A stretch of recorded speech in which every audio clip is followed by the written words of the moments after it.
बारामती पुणे येथील एक तरुण आपल्या विवाहासाठी मुलीचा शोध घेत असताना त्यांची ओळख आंबेगाव पुणे येथीलच एका रेश्मा काटे नावाच्या महिलेशी झाली होती आणि त्या महिलेच्या माध्यमातून त्यांना राहता जिल्हा अहिल्यानगर येथील मंगल पठारे नावाच्या महिलेशी त्यांची पुन्हा ओळख झाली आणि या दोघही महिलांच्या माध्यमातून 19 जून रोजी एक मुलगी पाहण्यासाठी ते राहता या ठिकाणी या मुलाकडील लोक आलेले होते आणि मुलगी दाखविण्याचा जो काही आपला पारंपरिक कार्यक्रम आहे तो त्यांनी त्या ठिकाणी आयोजित केला आणि त्या दरम्यान या मुलाकडील मंडळींना यांनी घरामध्ये कोंडून घेतलं आणि त्यांच्याकडून 2,30,000 रुपयाची मागणी केली.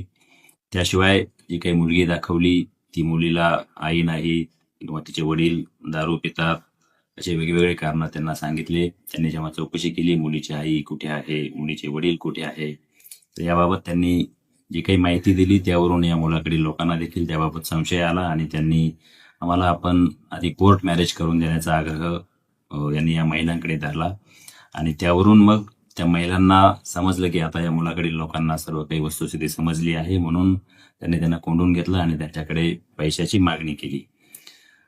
यावरून येथील जे फिर्यादी आहेत ते मुलाकडील लोक यांनी राहता पोलीस स्टेशन या ठिकाणी संपर्क साधला. राहता पोलीस स्टेशन या ठिकाणी फसवणूक खंडणी या कलमान्वये आपण गुन्हा दाखल केलेला आहे. याबाबत अधिकचा तपास करत असताना या ज्या काही महिला आहेत यांनी मुलीचं जे काही आधार कार्ड त्यांना व्हॉट्सअपवर पाठवलेलं होतं ओळख पटवण्यासाठी किंवा तिचा शाळा सोडल्याचा दाखला एक पाठवलेला दिसत आहे. ते दोन्ही कागदपत्र बनावट असल्याचा संशय आहे. त्याबाबत आपला तपास सुरू आहे. यातील जी काही मुख्य महिला आहे मंगल पठारे या महिलेवर यापूर्वी सुद्धा अशाच स्वरूपाचे 2 गुन्हे राहता पोलीस स्टेशन या ठिकाणी दाखल आहेत.